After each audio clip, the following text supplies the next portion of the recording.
Hey, everybody, in this episode of the Riverdale Aftershow, we're breaking down Chapter 44, No Exits. We've got grisly attacks, an afterlife game of Griffin and Gargoyles, and is this the birth of Regica? We'll find out. Let's do it. You're tuned in to AfterBuzz TV, the ESPN of TV talk. Now, let the buzz begin. What good is sitting alone in your room? Liza Minnelli bringing us into this episode of the Riverdale Aftershow. Do you like this one better than Josie's cover? I can't say that I do. I mean, Josie really killed it this episode. She did. Welcome, everybody, to the Riverdale Aftershow, breaking down every episode of Riverdale, airing Wednesday nights there on the CW. I'm Frank Moran. And hello, guys. I'm Sam Davidson. I've been looking forward to this moment for so long that there's a new Riverdale show and that I could be with you again. So thank you for welcoming me back with such open arms already. No, we've been talking online, Frank. It's not just you, No, okay? that's fine. Absolutely. One person that's not going to be joining us, though, for the remainder of the season is our beloved captain, my captain, Ben Bateman.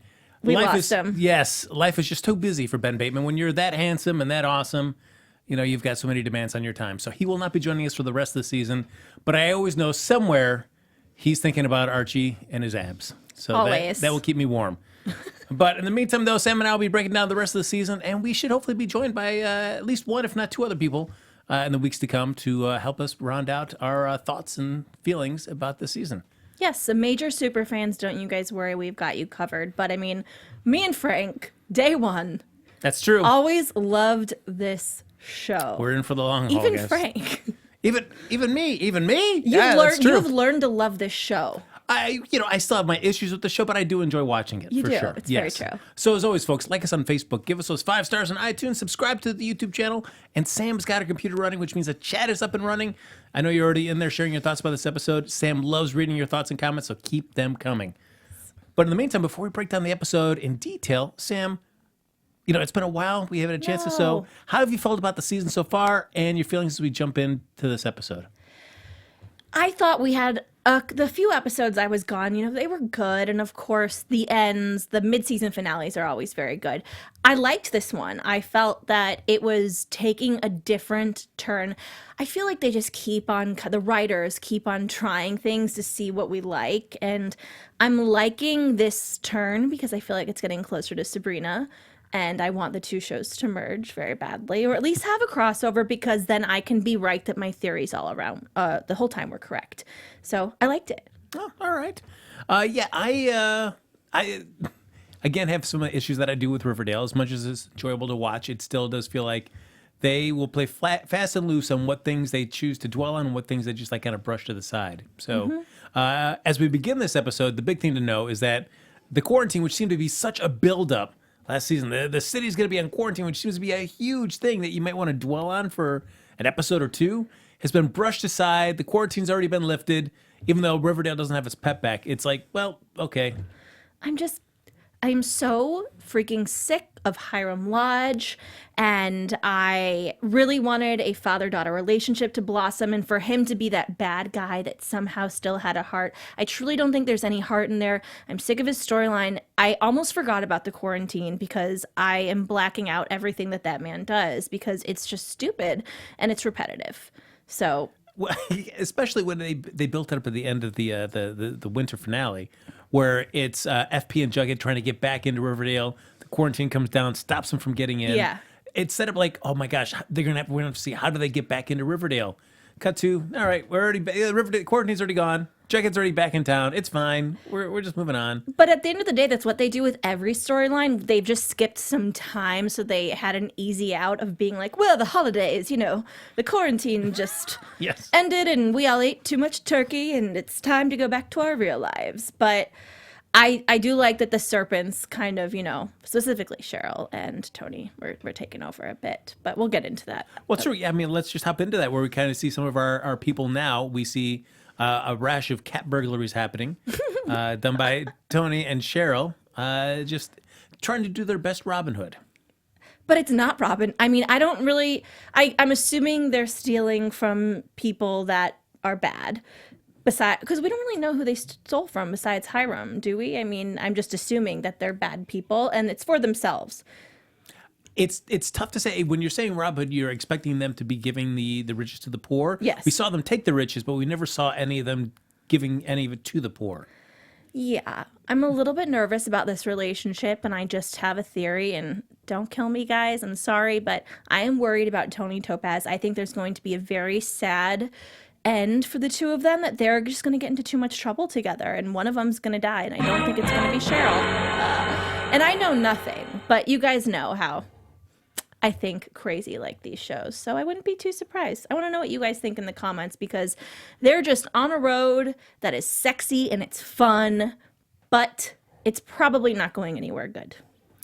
I am torn with that, because I could see, I feel like Cheryl and Toni is such a supporting tertiary character that I could see one low-hanging fruit where it's like, if we needed to kill somebody after the storyline, Tony's somebody that we could sacrifice. But it's also like, I can see them keeping her around because we don't see her that often anyway, so what's the point of killing her off? Because external Shockwave 3 said that the writers and producers said a series regular is supposed to die. That is the best way to kill off a series regular. Make a secondary character a series regular and then plan for them to die, so you don't actually have to kill off a real legit series regular, and just kill off the one that you guys made a series regular last season and got everyone excited about. No, that's true, because if you think they're not going to get rid of Reggie, I think he's too essential to the Archie iconography to get rid of him. So Toni is somebody that you could lose. I don't think you wouldn't lose Keven. I mean, I'm going to see, they might be too smart for it, because there will be so much backlash about there being this lesbian couple, and there's all of, people get really pissed off. Just in general, I think that characters that are, homosexual, bisexual, any of it, that they get killed off quicker. It's kind of a thing in the CW or Freeform, all of the worlds. So people get very angry, and I could see them, just audiences being extremely pissed off. Oh, great, way to kill off the lesbian couple. Like, that's really fantastic. They call that trope "bury your gays" is what they call it. It's Seriously? like a common enough TV trope. Yeah. There Yeah. you go. That is the voice of our producer, who's got a voice like silk. Oh, thank you. I don't get Jeff that Graham. often, Frank. You're generous. That's what I'm here for. So we'd see that. It's the only thing that would disturb me about that is, we saw Cheryl off the rails for the first couple seasons, and having Toni around her has definitely been something that's kind of grounded her and made her more of a human character. So to just see her like in this grief and kind of just swinging way back towards the crazy bonkers Cheryl we knew from the first two seasons doesn't excite me. Mm-hmm. But we'll see. That's we're all presupposing that. Yes. So we see them doing cat burglary. We see Veronica's speakeasy, despite the quarantine, still doing well. It's very crowded. Just want to give a shout out to any teenagers that are watching this, that watch this show. Don't drink, but if you do, and you try to start a speakeasy, it's just not going to work. Don't try to start a bar in your basement and start charging cover, because you will get in big trouble. How are you going to get in big trouble? Well, just because her dad's trying to extort her? I just think it's a message to send to children. It's okay for teenagers in high school to start bars. Well, she was serving mocktails. Not anymore. Well, they got some liquor, but I mean, it's Wild West there in Riverdale at the moment. I agree. I just would like to remind everyone Veronica is a teenage girl. Yes. She's acting like she's 30 years old. I mean, good for her. Very proud of her. And I love it. I just am excited to the point I want them to be 21 so I don't have to feel guilty about rooting for this like prohibition basement that's beautiful and I would love to go, but if I went, I'd feel guilty for being there. It's going to be a long time at this rate that we're going to get to that. And a time jump, I don't know, we'll see. That's true. Yeah, if you get around to time jump, for sure. So we see that happening as well, and we also see the Serpents, now that Jughead is back, trying to struggle because they don't have any means of income. And Jughead has kind of banned the use of fizzle rocks as a means of making any money. I've always loved Pop Rocks, I never knew. Because remember Pop Rocks, the candy that is the... And then there's the conspiracy theory that if you drink Coke and a bag of Pop Rocks at the same time, you die. That's true. It's a Monkey from Life story. Yes, exactly. Yeah. So Jughead's pissing me off, though. I've not been about Jughead for a while now.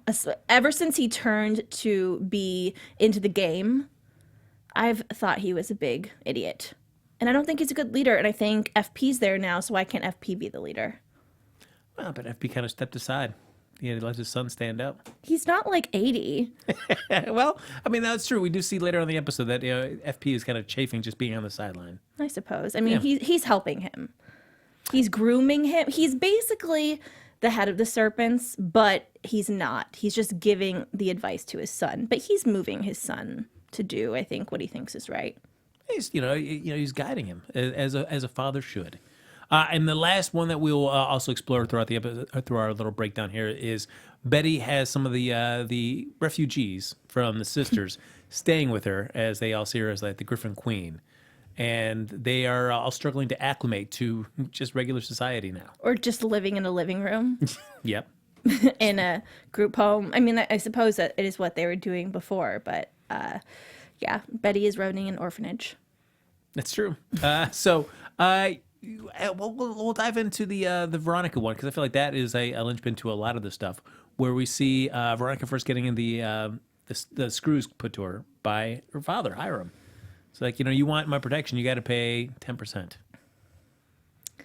Man, I just really, again, like I said, I always wanted Hiram to be, I love you, I'm doing this to protect you, even if the things he was doing weren't right. But this is just gratuitous. But have you ever really felt, because even from season 1 when we never met Hiram, but we saw them just talking about him, we just knew the dude was bad news. And even though season 2, at least with some episodes with Archie, tried to kind of show what Hiram was some kind of semblance of a human being, I mean, we've all known that it's just been a sham that he's been throwing on. I suppose, but do you think there's any real love he has for his daughter deep down? I keep on thinking about this moment, and I think it will happen at some point where either Veronica's about to die or Hiram's about to die. I mean, I don't think Veronica would help Hiram. I don't. But would he try to save her? Is there any of that paternal instinct between them that there could potentially be a moment where it's either him or her and then he sacrifices himself? I just want to have hope in her father, but I'm sorely disappointed. Certainly, I think if she was more willing to toe the lodge party line, I think his feelings would be maybe a lot more overt. If he felt like, oh yeah, she's in my fold, I'm grooming her, she's going to be stepping up and following in my footsteps. But the fact that she's rebelling and trying to make her own path, I think really irritates him. But I think if push came to shove, and her life was on the line, he certainly would step up. But not now. He would be like, "You did this to yourself." What does he call her? Miha? Miha. Yeah. You did this to yourself, Miha. But where's Hermione? I mean, we see her for next week, and I will say, when she came on at the end of season 1 onto our show, and Ben threw out his whole theory that she's actually in charge of it all, and then she said yes, basically. And then the whole second season, that did not turn out to be true. Maybe it was true all along, and she really is coming up with a bigger plan and trying to protect everyone, and she's pissed off at Veronica because she's like, stop messing up my plan. I have a plan. Maybe, but boy, that is a long, slow burn for that reveal. It's a long game. Yeah, which I don't know if that turned out to be the case. I don't know how satisfied I'd feel with that, because then I feel just like, I would feel so satisfied. She told us right here. well, yeah, but I've not seen. We know because she said in the studio, but the fact that we've hardly seen her on the show at all, and the times that we have, she's been pretty much just kowtowing to Hiram. I see some kind of flashbacks when everything comes together, and it's scenes that we didn't see after when she was acting like that, and her actually doing contrary action and trying to help instead and setting things up. I don't know. And there was a couple of Easter eggs I feel in there for a long time about her doing that, but I'm not sure. I have hope in Hermione. I would love to see it because I feel like that is a character that's been kind of woefully underused and underserved. But we see the beginnings of a new showmance here, and that is I'm calling it Regica. So I think it's veggie maybe, which just really isn't great either. That's what people are saying. Veggie, very ironic and coincidental that they just so happen to be dating in real life. But, I get it. Archie's away. The mice will play. The cat will play. The cats will play. Is that a saying? Well, so it has been 5 weeks since the quarantine went down. It came down, and then it's also been about a month that Jughead was on the road with Archie. Mm-hmm. So, I mean, I guess it's teens and hormones and everything's kind of accelerated perhaps, but it seems like a very quick to go like, oh well, I guess I'm just gonna hook up with Reggie now, but it's happening. Well, he's in love with her, as you could see when he just tapped his heart when she was singing. Frank and I looked at each other during that moment when Veronica's singing on stage and they make eye contact and he just like taps his heart with his hand. Well, he gives her the thumbs up. Oh, I thought he was literally tapping his heart. No, he gave her the thumbs up. You got me, girl. No, I That's think what I thought. it was the thumbs up, as you'll see, because I know Sam likes to rewatch the episodes. Yes. So you'll see the thumbs up coming, which I think the thumbs up was to indicate that their plan that they initiated at the end of the episode worked. Oh, I really thought it was just like, I love you. Do you like the coupling though? I don't hate it. I think he's very attractive. And I do think that fictionally and in real life, they would make beautiful babies. I mean, think about those children. That is just a mixture of so many beautiful things together. I think I like it. And I don't hate his character. There's other we were supposed to hate him, and now they're turning his character around. Now we're supposed to hate other characters, and it's kind of throwing me for a loop. But I think between the two of them with their chemistry, I'm enjoying it. And, Archie's very complicated. That's true. Yeah, I'm trying to see how I feel about Reggie, because certainly if you know from the comic books, he's always kind of Doofus. Not a doofus, but like a jerk. He's the heel. He's the Yeah. heel. Yeah, he's looking out for Reggie first before all others. So his interpretation in the show, you saw some of that a little bit when he and Archie were competing in terms of football. But I feel like we don't really know that much about Reggie. I mean, we know that his dad is not afraid to hit him to get him to stop asking questions about Griffins and gargoyles back in the day for them. But I feel like we haven't spent enough time with Reggie, and maybe we're going to get more. Which I would love to know more about how this show is going to kind of interpret Reggie. Yeah. Interesting opinion in the chat. Peyton727 said, LOL, Veronica and Reggie getting together is like the comics because I think they dated. Plus, Reggie is kind of better than Archie. I don't think he's better than Archie. I think if Reggie and Archie were combined, they'd make the perfect teenage boyfriend. Just take some things away and put some things together, and they'd be perfect. They'd just be the perfect man. It's many of the CW shows are all about perfect men. About with those great, fantastic abs, great bodies. But Sam, we don't just talk about here at AfterBuzz just Riverdale or other CW shows. Many other stuff, right? So many other things we talk about here at AfterBuzz TV. Our network produces after shows for nearly all of your favorite TV shows. From dramas, reality TV, sci-fi, and more, there is no network that works harder to serve television fans. But we need your help. We're asking that you please subscribe to one or more of our YouTube channels. By subscribing to our channel, YouTube will suggest content that's tailor-made for you, and you'll help AfterBuzz continue to grow. And if you're worried about those pesky notifications, don't be. They are completely optional. So hit that subscribe button right now for this channel and check out our other AfterBuzz after shows on YouTube as well. Let us know you did so in the comments and we will thank you live on air. For now, thanks for being the best fans and for helping us be the ESPN of TV talk. There you go. Riverdale every week. I love it. So we also have now Veronica underneath Hiram's thumb, but comes up with an idea that, hey, talking with Jughead because the Serpents are out of money. What if instead of paying Hiram this protection money, you pay us the protection money and you get under Hiram's thumb? I honestly thought that's what the plan was when she opened this thing.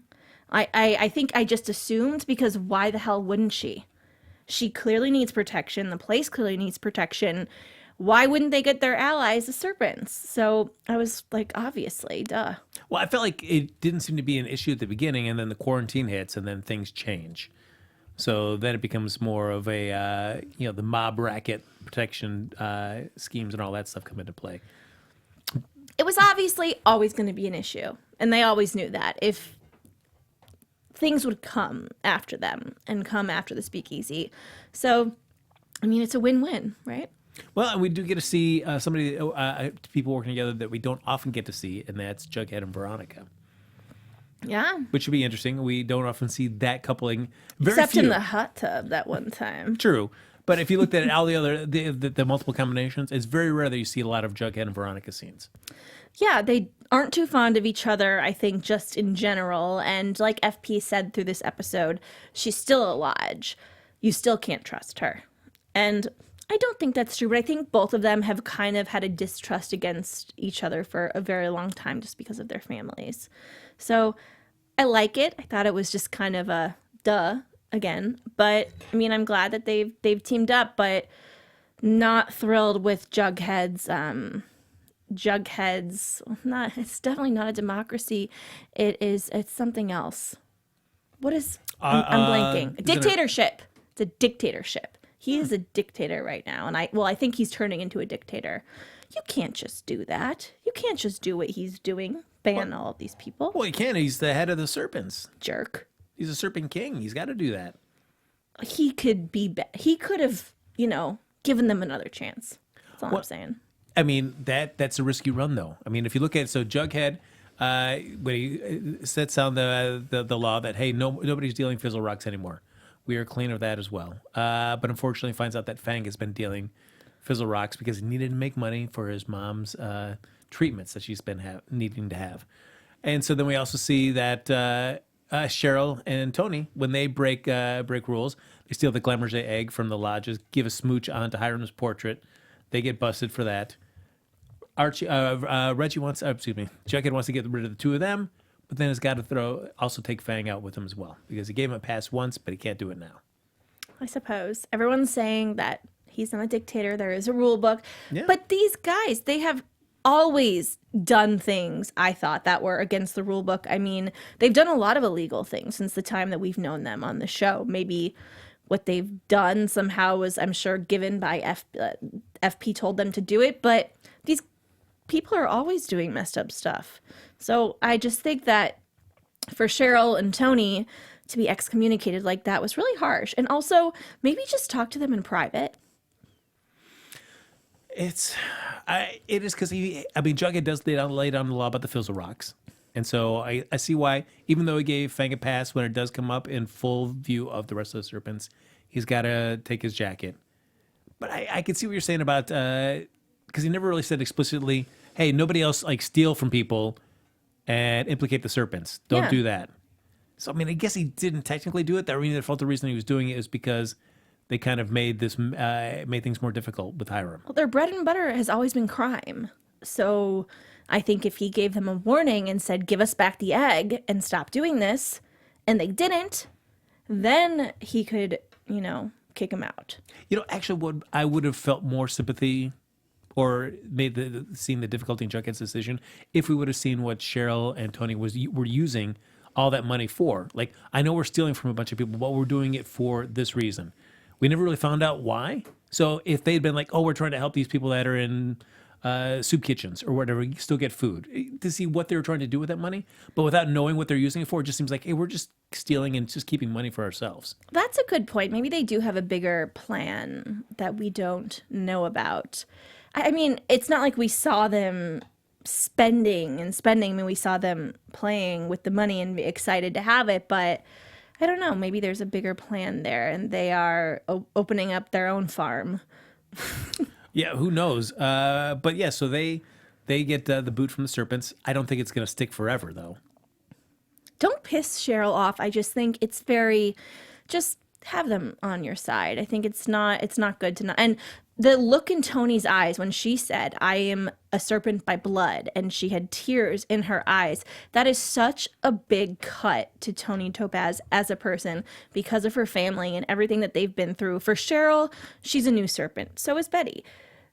Cut him out. But for Toni, I think that's a pretty deep cut. So I'm assuming she's going to be very angry. And hopefully maybe Betty or someone else talks Jughead back into just backing down a little bit and letting him back in. Well, how much of this do you put on Fang's shoulders? I mean, certainly he was dealing fizzle rocks because he needed to get money for his mom's treatments. But when Jughead gives him a pass, he says, don't tell anybody about this. And then, of course, he tells Sweet Pea, who then tells Toni, who then tells Cheryl. I just can't forget the time last year that we thought Fangs was dead. And that where he shot, and I still haven't forgiven the writers for that. I cried. I was really upset. And now he's back, and I'm just like, you killed him. He's still kind of dead to me. When I see him on screen, I'm like, oh, there's a ghost. Like, they really made me think he's dead. And I know that he's real and he's not a ghost, but anything they do with that character, I don't trust them in the slightest because they tore my heart out. And I think that it's not fair, of course, but he has a reason for his mother and all of that. But I just think everyone has been through some crazy stuff. And while Cheryl doesn't need money necessarily, look at everything she's been through. And Toni has been through, but specifically Cheryl. And just to give Fangs, we've done this before, people have corrected me. Is it Fang or Fangs? Fangs. It's very sad that his mother has cancer and all of that, and he was using it to help her, but he doesn't know the intentions of the girls as well. So I feel like it's a little bit of prejudice there, letting the guy get through and then the girls mess up once and they're out. My opinion. Well, if somebody gave you a second chance and said, all right, Sam, you can stay here at AfterBuzz, but you can't tell anybody else, would you be able to keep it to yourself? Or you'd say, all right, he said to keep it to himself, but I'm going to still tell my bestie. Well, as much as I love AfterBuzz, it would have to be a situation that would be dangerous for me to tell people or something. I don't know. I mean, I think it's stupid, but also he's alone. He needs someone to confide in, and Sweet Pete always just ruins everything. So yeah, but if I was told, like, I get to stay in this gang that has meant so much to me and still means something to me, all I have to do is just keep quiet. Yeah. Then I would just keep quiet. Why tell anybody else? Because then that's just going to ruin the chances of, and look at it, blew up in Fang's face. Well, but not anymore, because now he is a sleuth for the guerrilla gang or whatever you want to call it. That's true. We do see at the end that they reach back out to Fangs and say, hey, go undercover with the Gargoyle gang, and get us some dirt on Hiram. I was livid when, though, they brought the Gargoyle gang member in and they didn't rip his mask off. Did you not, like when Jughead and they jumped out of Veronica's van and they had that one, why didn't they rip his mask off? I think it's going to be a lot of familiar faces. I feel like the only reason they don't take the mask off is because it's nobody we've ever seen before, and it's nobody that we'll ever see again. I felt like if there was some kind of story beat to gain from that, we would have seen the face revealed underneath the mask. The fact that we didn't means that there was really nothing going to come out of that person's identity. I hope. Fair enough. I feel like this whole episode was about hard choices. Veronica's got to make some. Jughead has to make some as well.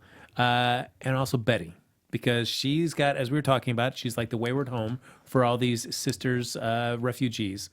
And she's trying to figure out what to do with them. Some are sliding back into getting Fizzle Rocks. Others just want to play still. Hey, let's play a game of the Griffin Queen. You can do a little campaign with us because we really need this to go to sleep. And they're trying to get the sisters to flip on Hiram. It's very culty, and I still, Hiram, I just keep on thinking, in real life, Mark Consuelos is a little man. Like, I love Mark Consuelos, but I just keep on thinking this big, scary guy, the man in black, the Gargoyle King. And I just think about them seeing him in real life, and he's shorter than Archie. And I don't understand the entire fear that he's instilled in all of these people.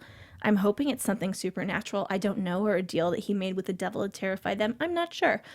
But I did feel like the nuns would kill themselves, because at first they took the silence, whatever you call it. What's it called? Vow of silence. Vow of silence. And then they cyanide themselves. So that is just that is the real vow of silence, is to cyanide yourself. So I kind of expected it to go that way. I still don't understand. I just want some more insight into why Hiram is doing this, or anybody is doing this, because I don't get it. It seems interesting with the sisters, because what we seem to find out in the fall was that they knew these Fizzle Rocks cause hallucinations, and they know if you go into this room with this statue that they've got with the Gargoyle King mask on it, that's going to cause people to go trip out. But it doesn't seem like they're really like. It would cause me to trip out, and I wouldn't need to take Fizzle Rocks. I walk in a room and see some dude wearing a just bone mask on his face of an animal. That would be terrifying for me. I just wouldn't even know what to do. Yeah, maybe. But I mean, I felt like even though I guess that game kind of was birthed there, I did feel like all the sisters were like, yeah, we're really deep into this. I thought they just saw it as a means of controlling people. But it seems like by the end of this episode, where Hiram has, a generous benefactor has paid their bail, they have left a note there scrawled in, I don't know if it was blood or what was they scrawled it on the wall there in the prison cell about, we've gone to join the... Blood, yes, I'm assuming. Interesting things in the chat. Glad they reminded us of this because there were some loose ends last season, which we still freaking haven't touched on. Chick. Could Chick be the Gargoyle King? The one behind the mask? Could he? I think so. From what we saw tonight, that guy behind the mask when Betty walked in, or the skull head, whatever you want to call it, that looked like Chick's body. It was slender. It was just a statue. I thought it was actually somebody. It was just a statue. No, I think there was somebody behind it. I'm telling you. Maybe I'm crazy, but I really think there was someone behind that. It was just a statue. You guys, Frank is raining on my parade. Please tell me there was someone behind that, or else I'm hallucinating now. It's true. Maybe. I don't know. Chick, though. Chick and Hal. They have to come back into this story somehow, some way. Especially Chick. Well, because Hal, we know where Hal's at. He's there in... Psychopath, Yeah. But Chick, why? Yeah, who knows? I mean, we saw of Chick, he was running away as a Black Hood was following him. So. Okay, it was a statue, apparently. Sorry. I get very excited. Yeah. That's all right, Sam. It's all right. She was doing her Fizzle Rocks before the episode. It was all right. I'm ready to watch this episode. You can get Pop Riverdale Rocks now. at any, CVS or 7-Eleven. Just go buy it back. It's like 99 cents. But we see for as much as Betty's trying to figure out what to do with these refugees, trying to get Fred to take some of them, trying to get Attorney McCoy to take some of them, it ends up being that our good pal Edgar from the farm showed up mere minutes before Betty gets back home and has whisked them all away to the farm. I mean, it's like Alice and Polly are drinking some kind of Fizzle Rock tea. It's like a calmer drug, but they're just very culty. And Alice, she'll be normal, and then all of a sudden she'll be like, "Oh, hello, Betty. I just called Edgar. He just came. You missed them by 5 minutes." It's just not her. And then Polly will be normal, but she's been not normal for a very long time. It's it's interesting. I mean, I feel like the only way we're going to really know, what Edgar's deal is we got to meet him to get that vibe off of him. Because I mean, certainly we have those impressions of what like this farm, which seems very cultish, would be like, considering what we see like real life cults and stuff, and charismatic leaders. They can kind of bend people to their will and get them to do kind of bonkers things.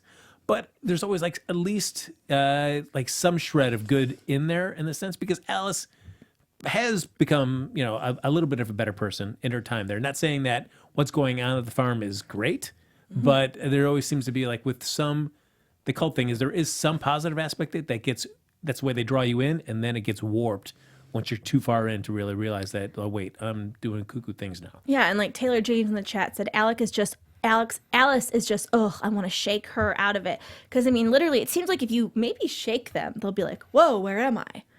It's one of those things. I don't know. There's cult magic or something into play. And I want to make sure, though, before we get into Archie, we don't forget just the shout out to Nana Rose and, all of them that we saw that were so willing to help those refugees.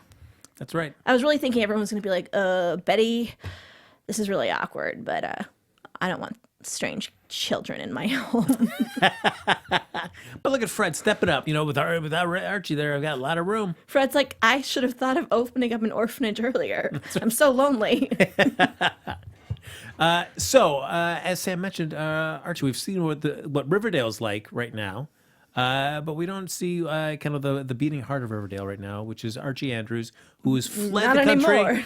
He's hanging out in Canada, doing something with a ranger. He clears trails for them, gets to just hang out in seclusion with Vegas, so it's all Vegas. good. Yeah, and he's going out to clear a trail and gets mauled by a bear.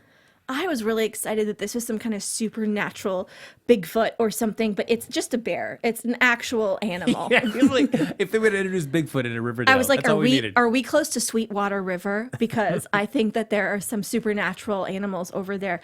But no, it's just an actual grizzly bear. unless it's not. I don't know. I wouldn't be surprised if it's like, wow, you were attacked by some animal, but it's magic. And I mean, Archie's going to be able to be brought back to life. But you realize, like, from now on, like, every time he takes his shirt off, we will see scars from this bear attack. It's just going to make him sexier somehow. I mean, at the beginning of the season, he had no tattoo and he had no bear scars. And now he's going to have both by the time he gets back to Riverdale. Would you consider anything different from Archie, given the amount of time he takes his shirt off and the amount of danger he gets in? It's only realistic for him to have some tats and scars by the time he gets back. And he was in jail. He was in prison. I do like that he gets mauled by the bear. He comes in, he calls for help from one of the rangers that he's talking to. And then he gets into the first aid kit. Kind of has this, like, this, understandably so. You've been attacked by a bear, so you're not having all your faculties, but gets all those bandages around him and then puts on a shirt. Like, you really didn't need to put on the shirt. I don't know what the shirt was doing for you. I thought he was going somewhere. But he just crashed on the bed. But no, he just, maybe a blanket would have sufficed. Yeah, but no, I gotta put my shirt on after we put these bandages on. Yeah, exactly. It's a CW, gotta cover up. But while he goes unconscious on the bed, he kind of gets sucked in to these near-death experiences there. Also, side note, did Vegas break anyone else's heart sitting there crying, the dog, when he's just like, oh, my dad, and he's just sad and crying. His master is gonna die. Made me extremely sad. Just want to put that out there. Just sat there right there, just waiting for help to come. But he goes into a series of levels because these near-death visions that he's having are very similar to Griffins and Gargoyles game. So he comes up against our boy that got killed off there last season, as well as the three people that kind of turned and tried to frame Archie. Totally forgot about those guys. I remember them now, but I was like, who are those people? Yeah, so they set him on a path to go and do, kind of, seemed like trying to go back into Archie's path to kind of choose different outcomes for pivotal events in his life. The first being when Fred is attacked by the Black Hood, and rather than being paralyzed, he goes and he attacks the Black Hood and takes care of him. And I just looked at Frank at that moment and I go, what if Archie's been dead this whole time? That's right, yep. At the end of season 1, everyone's just been seeing Archie as a ghost. We never knew it. Then the next one, we see the warden there, and he leads him to go talking to the Men in Black, the Gargoyle King, our boy Hiram, and Archie stabs him. Yeah, I mean, I think this is what's called psychological warfare of some sort. I don't know what is happening, but between the fizzle rocks and I can't tell what's real or drug induced but I mean, I think, or grizzly bear induced. Because our last one is that he meets Jughead, Betty, and Veronica, and they send him on one last level to finish. And that's him going back into his own bedroom, and he's with a baseball bat. He needs to get rid of the stupid part of himself, the weak part of himself that got him into this whole mess and that hurt so many people. Okay, so when Fred said to him, you're not the villain that you are making yourself to be, the bad guy or making yourself to be, I never thought Archie was a bad guy. He just has really bad luck and he's not super intelligent. Never had bad intentions. That boy always wanted to help people. So it's not like saying to Lex Luthor, you're not who people think you are. It's just he's actually been a good dude. Do you think this version of Archie that we're seeing is better than, pre-getting into prison Archie? I don't know. I think it could go either way. It could go that he is much better and stronger and more intelligent, or now he's just going to go to the dark side and lose that part of himself that's kind and wanting to help people. Well, I figure if that's the case, that'll play into the end of the season where Archie realizes he needs that part of himself that he thought he'd killed to pull him back from the brink. He's like, little boy, come back. But we do end the episode with Archie found in the cabin, eyes open. Oh, baby, who knows? Is he going to survive? I mean, I'm pretty sure when your eyes open and you're laying there cold with no pulse, that means dead, right? It's not like when Jughead was held by FP, brought after, it's like, okay, I get how he survived there, Jughead did, but that's like dead. And I think that the Archie and the Afterlight comic books are coming into play, and there is something that is going to happen magical to bring him back. Yeah, that was there you go. That was the series regular that you've been teasing. He was going to be killed. It's going to be Archie. He himself was killed. I don't think that's the one, though. No, it won't be. We'll see our boy. Because that would be a lie, because he will be brought back. So I figure right now, since we kind of broke down this episode, it's a good time to do our class president, class clown. Sure. This is where our little special segment here where we decide who was the class president. Was the smartest, coolest person in the episode. Who was the class clown? Who was the doofus? Who was making the dumb moves? Okay. Class president. Everyone was pretty dumb this episode. I kind of hate to say this. Possibly Reggie. Is class president? Yeah. I don't disagree with that. Reggie seems to be very loyal, which is great. He is a good soldier. He will do what he's asked to do. And he's definitely got, just a soft spot for Veronica. He's in love, and I touched my heart. It's just a thumbs. He touched his heart with a thumbs up. Okay, you guys? Class clown, Jughead. Ugh. Really? Yes. He's in a tough position because he can't show weakness. I mean, right now the Serpents are at a critical point. And so if he starts giving everybody second chances, then everybody's just gonna go bonkers on him. So I can understand, but you've also got to temper that with mercy, which I think he's learning. Yes. But I would give it. I would keep it on the Serpent family, but I'm gonna give it to Fangs, only because he had one thing to do, and that was just not to tell anybody else, and he blabbed. So way to go, Fangs. Way to go, Fangs. Mess it up for everybody. Yes. With a little asterisk next to Cheryl and Toni, because I admire the stealing from the rich, but we got to see you give to the poor. Otherwise, you can't call yourself a Robin Hood. True. Fabergé egg. I mean, people are going to miss that, So for some news and gossip, AfterBuzz TV News. one thing I just wanted to turn everybody on, if you could go to popbuzz.com, they actually did a ranking of every Riverdale episode from every Riverdale character from best to worst. There is, which is actually fun if you go through the list and see everybody that ranked. There's 81 people in total that they power ranked down from worst to best. Who's the worst? Who's the best? Yes. Any guesses on who you think out of 81 people that we've met so far in all 3 seasons, who might be number 81? Is the worst? Yes. Archie. well, true. Close. It is a redhead. Clifford Blossom. Oh, I thought you were going to put it on poor Trevor Stein again, Jason Blossom. And I was like, that guy's only had 5 lines. That's not fair. So, because, he ended up killing his own son. So, I mean, it's tough to Fair enough, yeah. knock you off the top of there. Number 1, though, and it's somebody else that's also a redhead. And it ain't Archie. Cheryl. It is Cheryl Blossom. Well, isn't that ironic? Look at that. Everybody loves her. So she's number one person there. So go check it out. Find out which one of your favorites there, where they ranked in that top 81 list there. Fangs, I'll tell you, came in at number 14. So there you go. Well, he managed to survive death on this show. Still mad about that, but I won't ever get over it. Let's be real. Just a question for you, because we always talk a lot about Archie, and where do you think Archie ranks in this top 81? I mean, I said I thought he was 81. Yeah, So probably up there. I mean, maybe I'm going to give him like 60. No, he actually did better. He broke the top 20. He came in at 15. Wow. Okay. Yeah. Who's number 2? Number 2, that is... Betty. You are correct. Betty Cooper, number 2. Mm-hmm. Number 3 is Alice. I don't agree necessarily with that one. 4 is Veronica. 5 is Fred. 6 is FP. 7 is Toni. 8 is Jughead. 9 is Keven. And 10 is Jellybean. We didn't see really enough of Jellybean to give her a top 10. She's a child. She's a top 10 child. placement? I don't know. We saw her in an episode.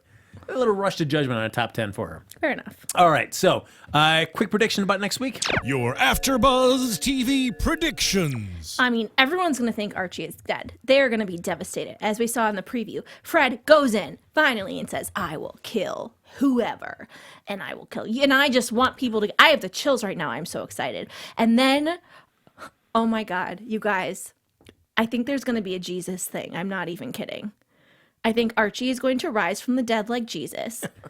And everyone is going to be Oh my God. And then he's going to be the new king of the town. Boom. There, I said it. I know it sounds crazy, but it's probably going to be half right. Oh, all right. Well, it does look from the trailers for next week. We do see a possible attempted killing of Hiram. A lot of potential people that could be behind this. So that'll be nice fun to play. Like who shot Hiram Lodge? Oh, well, I forgot to say this, is that Hermione, I think next week we're going to find out her master plan that she's had this whole time. I would love it if there really was one, but we'll see what that happens. All right, ladies and gentlemen, that is it. We are back. We've wrapped up the first episode, leading on to our season finale coming out later this spring. But in the meantime, folks, thanks for liking us. Like us on Facebook. Give us those 5 stars on iTunes. Subscribe to the YouTube channel. And thank you, everybody, for hopping in the chat. Sam loved reading all your comments there. She will continue to read them as she rewatches Riverdale again and again and again. But if you want to stay in touch with us even after the show's over, Sam, where can they find you? You guys can find me at SamD43, Twitter and Instagram, and SamDavidsonEntertainment.com. I just want to thank you all for your well wishes over the holidays. I very much appreciate it. And you can follow me on Twitter and Instagram at HappyGoJackie. That's going to do it for this episode of the Riverdale Aftershow. We'll be back here next Wednesday night for another episode right here on AfterBuzz TV. Our founder, Keven Undergaro, Phil Svitek, and me, Maria Menounos, would like to thank you for tuning in to AfterBuzz TV. Remember, we're not just the first, we're the biggest in the world, and we're the only destination for all your favorite TV shows. Whatever you crave, we've got it. So go to AfterBuzzTV.com and check out our lineup. Buzz you later. The views expressed herein are those of the hosts only and do not necessarily reflect the views of AfterBuzz TV or its owners or principals.